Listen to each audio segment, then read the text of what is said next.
Everybody calls me Jam. Who's seen me talk before, do presentations before? A couple people. So I have this really privileged position that I get to talk with a lot of people who are in different kinds of businesses, and lately I've been having a lot of conversations trying to understand the intersection between open source and business. And it's what I want to talk about today. And I don't want to talk about modules, and I don't want to talk about dependency injection, which I was studying on the flight over. And I don't want to talk about search optimization or anything else technical. I would like to talk about how open source makes you, or gives you the opportunity to have a better business. And this exercise today is because I have terrible writer's block on this project, and I'm forcing myself to talk about it so that I can maybe actually finish it soon, which my boss would also like. How many of you are Drupal service providers of one sort or another? Okay, most of the room. And how many people do Drupal or IT or software stuff for an organization? Okay, and for clients, who does it for themselves? Is there anybody here who came to to decide whether to use Drupal or whether to use open source? Everybody thinks Drupal is the awesomest. Okay. So let's consider this a kind of a coaching guide for how we as most of us as service providers have conversations with people that we're trying to explain what it is that we do. The conversation that got this particular thing started was because I am talking with a very large service provider who is trying to figure out how to integrate open source in general into their business model, and Drupal in particular. So I'm trying to convert all this hand-wavy peace and love stuff that we always talk about as open source people into cold hard, no bullshit business facts that I could stand up in front of a board of directors somewhere and explain how and why open source and Drupal are a good idea for people who have, who don't care about the philosophy of it necessarily, and haven't experienced the community that we have, that sort of thing. So, first of all, the basis for all of this is we have these, FOSS, right? Free and open source software. This definition defines pretty much what open source is. It's very close to Richard Stallman's definition of free software. You can use FOSS for anything, and you can study it. You can look at the code. You can see all of the moving parts in it. So you are free to understand it, actually. You're free to modify it. You can change it. You can make it what you need it to be. And you can share it. And this is crucial for all sorts of economies of scale for us as service providers as well as users. For example, we can build a solution and then reuse it, or we can build a base distribution for ourselves and resell it over and over to clients because we've got a head start on our work. So is everybody comfortable with this definition? I want to turn this into this equals good business. What do businesses need? Well, as of a few months ago, I would have done even more hand-waving than usual, and would have probably used a lot of words like this, maybe a little bit. This is fairly concrete. I mean, a good business nowadays probably needs to be innovative to survive. Cost savings, efficiency, productivity are very, very closely related, right? Risk mitigation is important, but why? Hiring and retention, that's also probably important. Pipeline, sales pipeline, more clients coming in, more work to do. But it's not the heart of the matter. So as business people, that's actually what it all comes down to, right? Whatever else our politics are, whatever else our feelings are about open source, whatever else our motivations are for doing this, we need to pay the bills. Very interesting conversation I had with someone who's very high up at a mid to large size Drupal service provider who's in management there. He said, you wouldn't believe when you actually get into management, the thing that eats you night and day, the thing that keeps you from sleeping is whether you can pay your people next month, you know? If the money's coming in, can you take care of all your employees, right? So whatever we think about capitalism is as it's practiced today, frankly, as business people, we need to be profitable. And everyone we work to wants to use Drupal to be profitable as well. So those words that I had before, right, actually, so I want to come to some agreements with you now. I think all of these, we'll use the $ as profitability, okay? So innovation is a kind of risk mitigation. If I can integrate my website into the next Twitter and the next Pinterest and the next Facebook quickly, then I can stay relevant and I can keep my clients happy and they'll keep coming back to me, right? So I have less risk, and that'll probably give me more pipeline, so there I have more profitability. And clearly, if I can save costs somewhere, that's good for my profitability. If I can work efficiently, so perhaps be more productive, I can certainly become more profitable. Being more productive should mean being more profitable.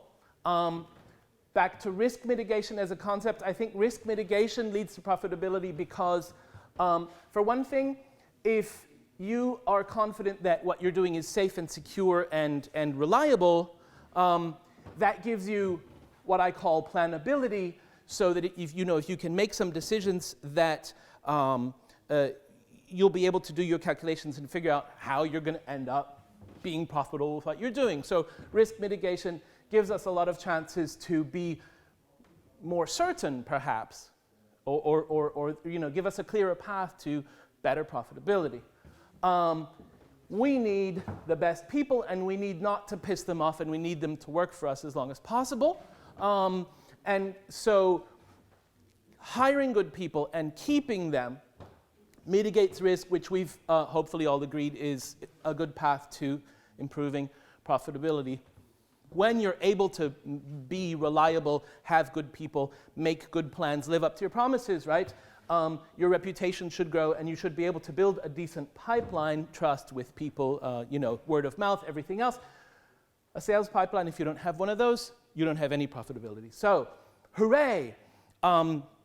Very quickly, I turned these sort of concept words into, I'm trying to find this funnel, because what I discovered was talking with the hard-nosed, upstairs kind of business person. Well, it is all about making sure that more money comes in than goes out at the end of the month. So my contention is that free and open source software delivers all of these things that we just agreed help us get to profitability. Right?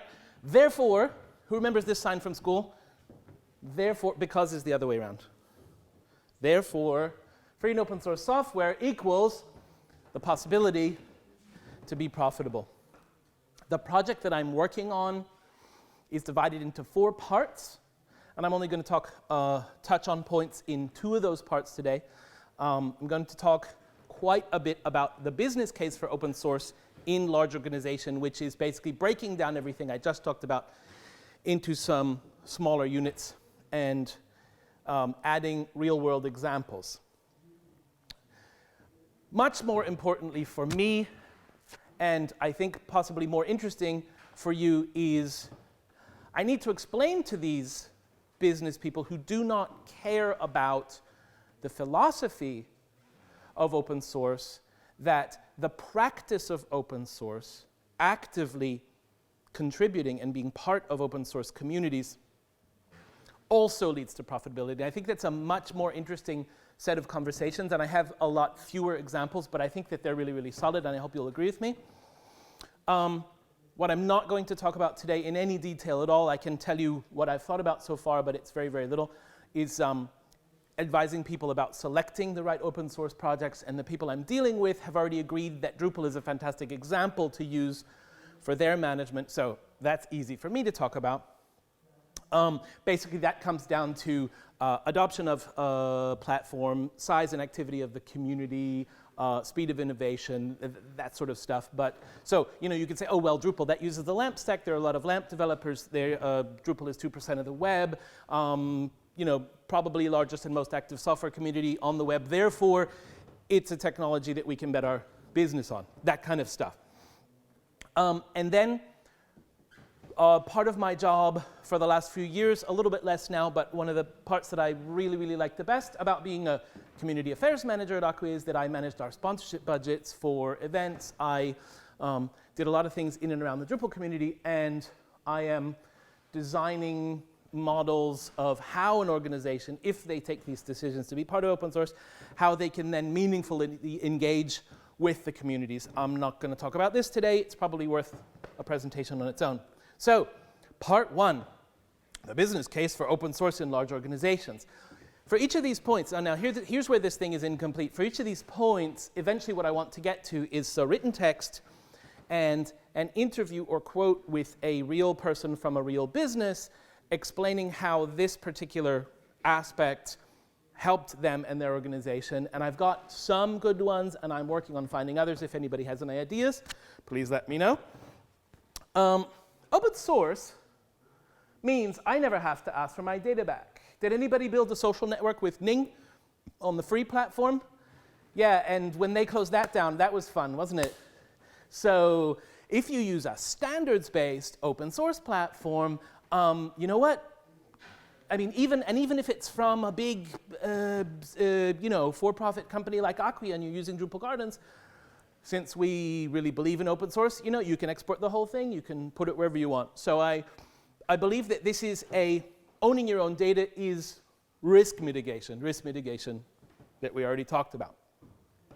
One of my favorite Drupal people, Jeff Eaton, once said, quality is a common outcome of transparency. Then he went on to say, the bad dies or the bad gets fixed. So as a service provider, you can get inside of every part of the open source software that you use for client projects, and you and your technical staff can become experts in the functionality of it, in the extensibility of it, in the implementation of it. And as a result, there are the only limits on the quality of the stuff that you deliver are basically your own. There are, at a theoretical level, very few limits on the quality of the solutions that you're able to provide. So quality will improve your reputation as a company. That'll bring you repeat business, word of mouth business, more pipeline, better profitability. Security is also a common outcome of transparency, and so you can have open source software audited by external security experts. You can have it certified to any standard that it can handle or that your clients need. And as a result, you can provide guarantees and assurances about your solutions far beyond those that you could provide with proprietary black box solutions. So security through obscurity that a lot of proprietary platforms practice is simply sticking your head in the sand. That's not an effective way to be secure. A solution like Drupal is being pounded on by security experts every day. And once a certain number of a certain kind of organization uses something, I feel free to trust it, but you can also decide for yourself, and your clients can decide for themselves.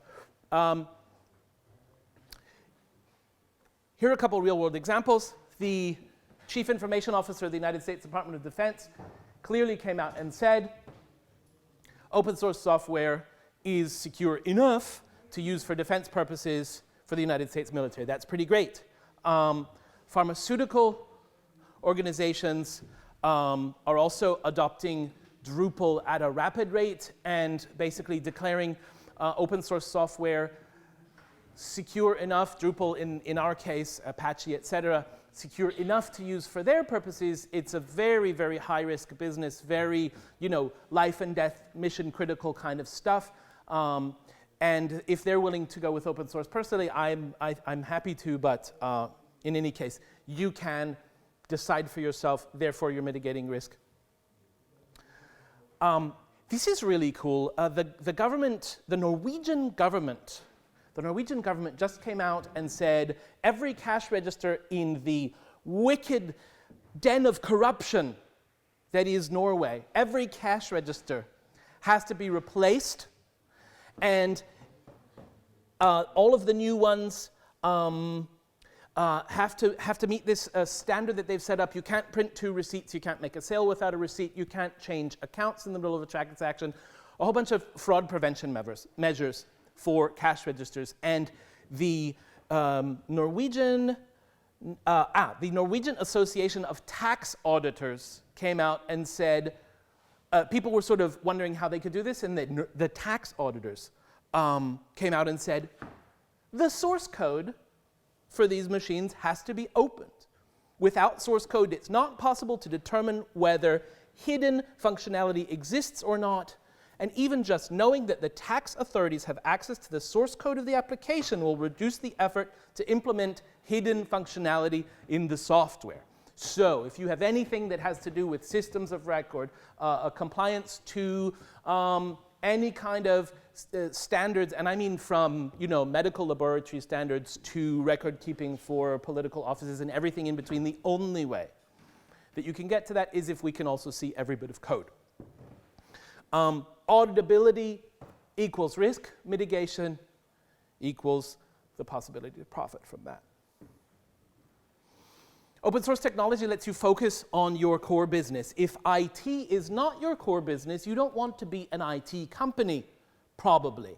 You shouldn't be building or maintaining expensive in-house solutions, especially if all you're doing is pretty much keeping feature parity with stuff that's already out there in the world.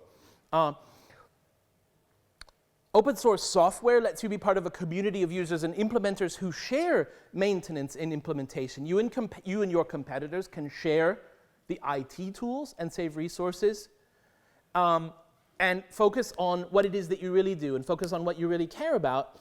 I like to say I would rather spend my time digging a better hole than making a shovel. So there are great examples of this in the world. Sony made a module for Drupal called the 5-star module. Warner Music, another music marketing company, took it and extended it, and they've both worked on it, and they've both used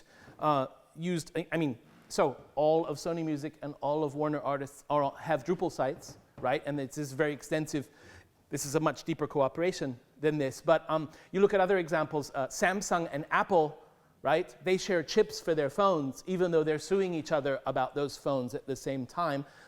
There's a lovely Silicon Valley word for this concept. It's called co-opetition. And it's not really pretty, but fundamentally, sharing resources. So a music marketing company doesn't need to be an IT company. So sharing resources around software lets you be more innovative and focus your money and energy, so cost savings and so on. That should help you be profitable as well.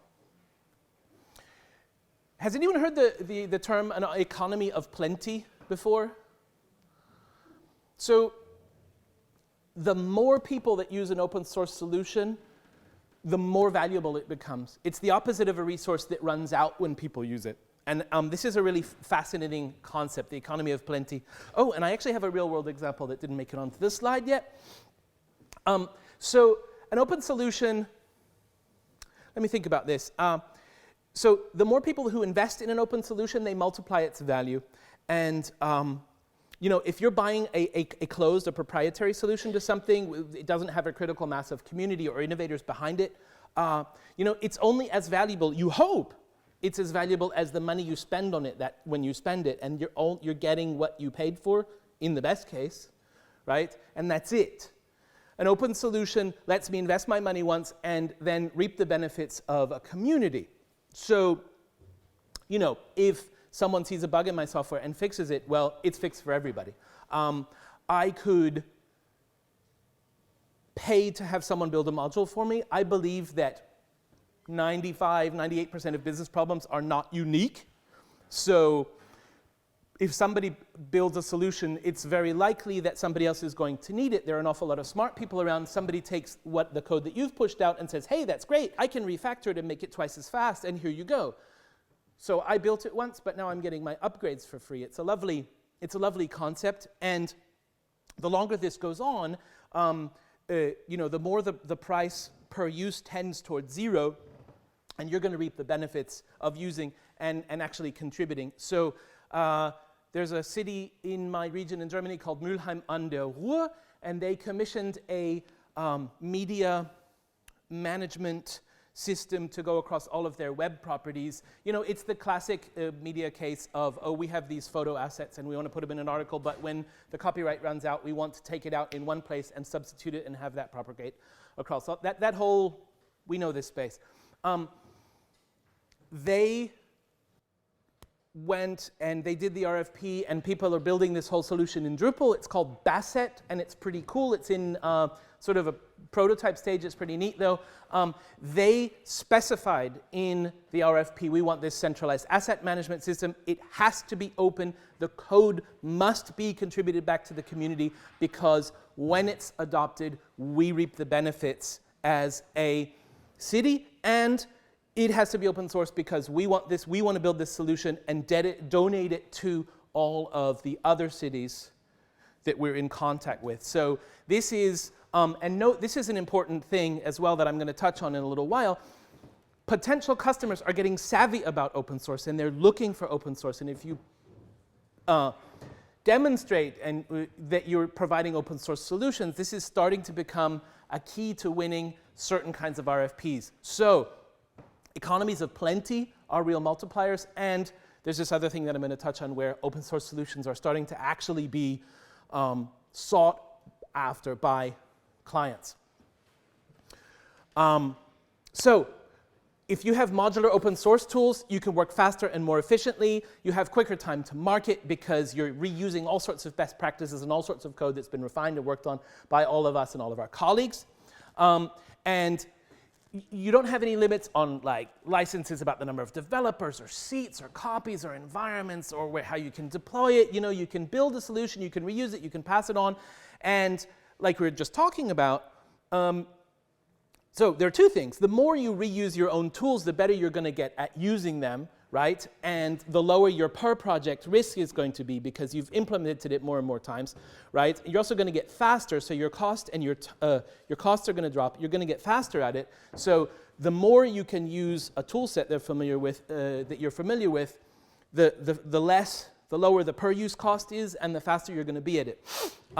It's never going to reach zero, but that graph is going to tend towards zero. So, you know, you have cheaper solutions. Every time you do something similar enough that you're using your tool set, your framework, your modules of choice, it's going to be cheaper and you're going to be faster at it. The New York Stock Exchange now deploys something like, I have to look it up properly, but the New York Stock Exchange deploys something like 1 to 2 websites a week on Drupal. They have an in-house team. They are a customer of Acquia's. That's not the point, but you know, they are all Drupal all the time, and they're doing their thing, and they have to meet all sorts of high security requirements and all sorts of legislation about financial business and stuff, and they're doing it with Drupal, and they're popping out the sites one after the other. It's great. They're working cheap and fast. In the same vein, an open source community, an active open source community will increase your production speed and your efficiency because you know, of everything that I just said about the upgrades, about business cases being non-unique, code improving over time.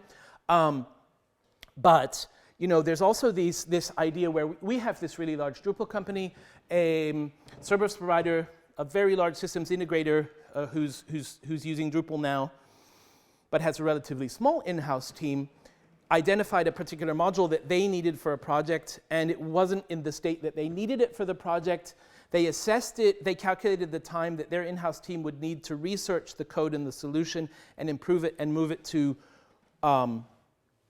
what it was going to be. Whatever that cost and time was, at the same once they figured that out, they went to the module maintainer. So we're talking about an active open source community where people are doing stuff. they reached out to the Drupal module maintainer. They said, hey, we got these changes we wanted, and could you help us out? And she said, I got a lot of stuff on my plate.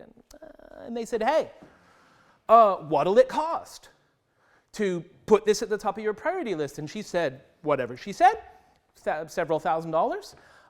And it was a fifth or a 10th of what their in-house cost would have been to ramp up the research, to do everything. So actually, right, being part of, and this comes later, but participating in a community, interacting with an active open source community can be an incredible multiplier.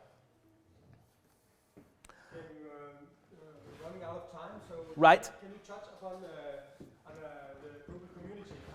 Can you recall some numbers?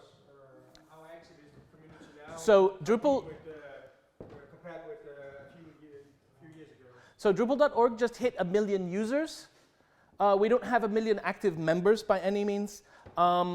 Depending on who you ask and exactly on how you slice the data, there are between 80,000 and 150,000 active Drupalists in the world.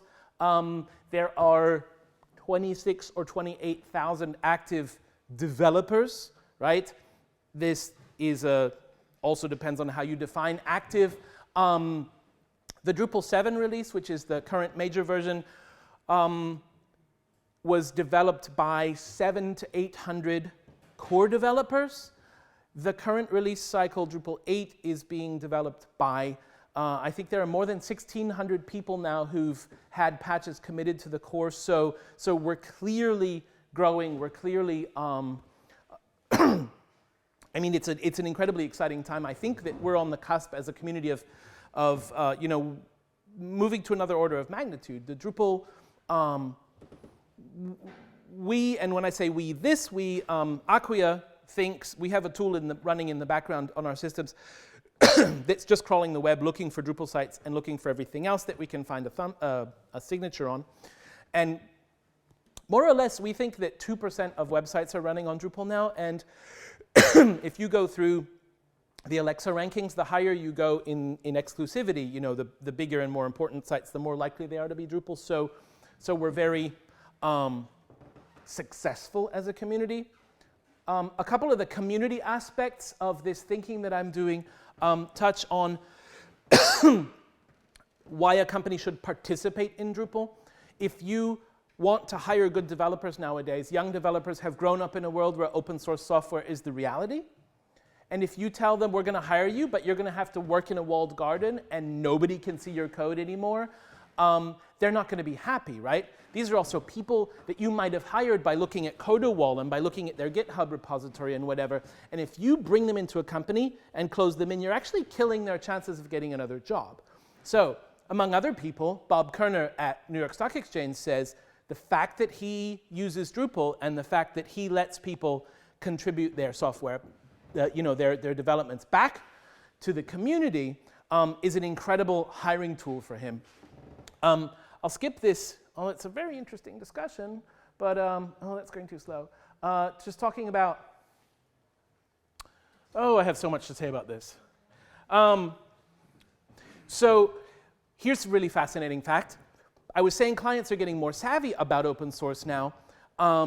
The Finnish national broadcaster recently put out a tender for some software work. They put it in an RFP, and they said, so we're already using Drupal in-house, we want Drupal.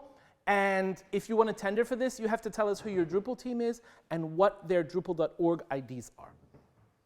Because we want to see how good your people are and how much you're working and how much they're contributing and what they've touched on. So you got to start giving back. People are waking up and figuring out how open source works. Being part of the community can help you mitigate risk. Tieto, in Finland, happens to contribute fairly heavily to Scald, which is another media asset management solution, which is pretty cool. And one of their guys in-house has worked a lot on that module, and now they use it in client work and on tieto.com. And so they have this huge benefit by letting someone become an expert on some piece of this software, right?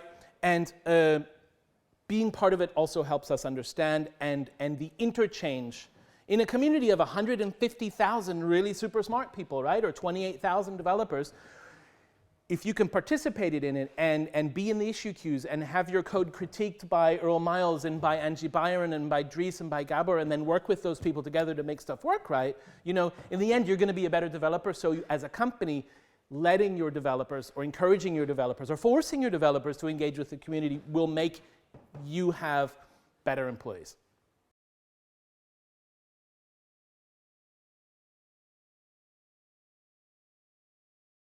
Yeah, I'm kind of getting really involved in that that group of people. I've talked with an awful lot of people about it.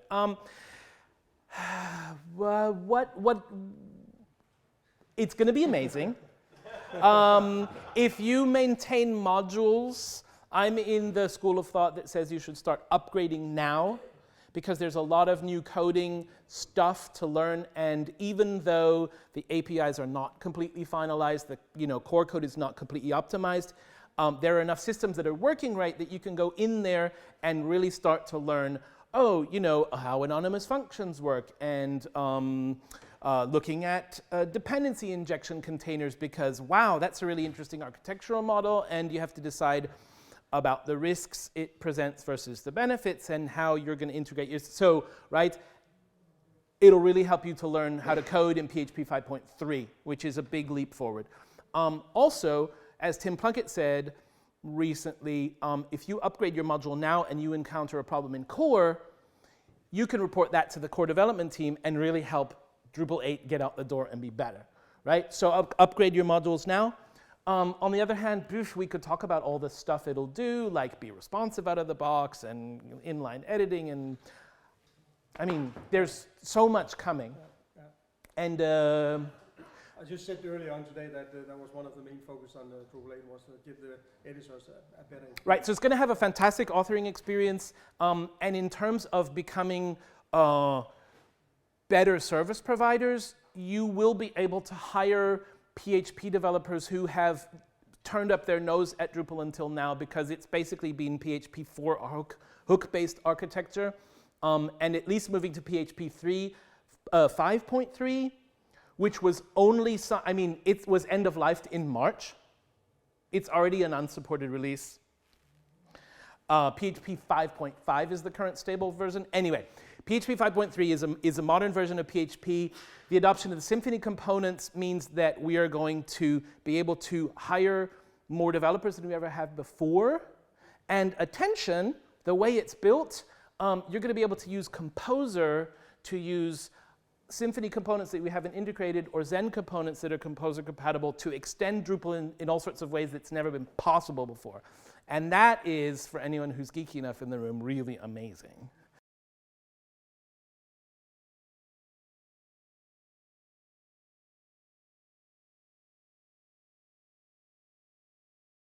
Yeah, so this is a really tricky space. For me, this touches a lot on the sustainability of development in Drupal. There are a lot of people who use Drupal who just take it and don't care and walk away. And frankly, we shouldn't waste time getting upset about that, because that's a reality. The people who want to, they've got a great Drupal site. They're not a development shop, but they've benefited from that. I think there are a couple of ways, and I've been talking with a lot of people around, about this. There's a thing called Drupal Fund Us. There's a thing called Top Shelf Modules. There are people on GitTip. There are people trying to create ways for non-coders, people who don't have time to write documentation, people who want to give back to Drupal, to put money into Drupal to make it better directly, right? So as a vendor, if you recognize that you have clients of the right mindset, you could put a line item that their company joins the Drupal Association. You could say, you see this module that we use that gives you this perfect slideshow or this donation button or whatever it is on the site? That was built by a person who's not making a living for creating that module and maintaining it for you. You could sponsor that module on topshelfmodules.com, and that would give you a guarantee of quality and functionality, right? risk mitigation for the client, and it would directly support this developer and everybody, you know, in Drupal. So there's all these people right now explaining this, exploring exactly this space, because it's really, really challenging. They could sponsor a Drupal camp. They could. It's the non-coding getting into the community is a really interesting space. And at the same time, we're exploring these ideas of burnout among the contributor community, and I think there's a good fit in there somewhere. Some people think that Drupal's a cult. All hail the you know, beneficent dictator for life, and it's a little bit of a religious concept. But some people have also suggested a tithe. You know, put 1% of your profits back in, right? So that could be for you as a vendor. You know, that would be amazing. The amount of money that we're all making doing this, I think it's horrifying that Alex Pott is trying to live off of a Git tip jar. He's producing thousands and thousands and thousands and thousands of dollars of value a week by working on Drupal 8 core full time for tips. If we're 2% of the web, right? If NBC Universal is completely Drupal, if you know, Al Jazeera is partially Drupal, if you know, the Defense Department, if you know, eBay develop, all the people, huge profits are being made with Drupal. Alex is getting $373 a week from our community right now, and I don't think that's appropriate, right? I'm giving him $1 a week, and it's an amount I feel comfortable with. And you know, it wouldn't take very many of us to actually pay a full-time core maintainer just to work for us. It would be amazing. I'm a community advisor for a thing called Drupal Fund Us, and that's like Kickstarter for Drupal. So it's, hey, I want to do this project, and I need $1,500 for it. So you know, this is what the benefit's going to be. This is how I'm going to deliver the code or the book or the whatever it is for Drupal. And then just like Kickstarter, you promote it and people promise to pay money if the funding goal is reached. So there's a really big Drupal contributor called Yves Chez-de-moi, Yched. He doesn't do Drupal professionally, but he maintains some really essential core systems. His laptop basically blew up during DrupalCon Prague. And so our first funding project, we got him the money to buy a new good laptop so that he could actually work on core more. I think that giving back is, I think we should, I hate to say this, I don't want to sound preachy, but I think we have something like a moral obligation to do a little bit more for our platform.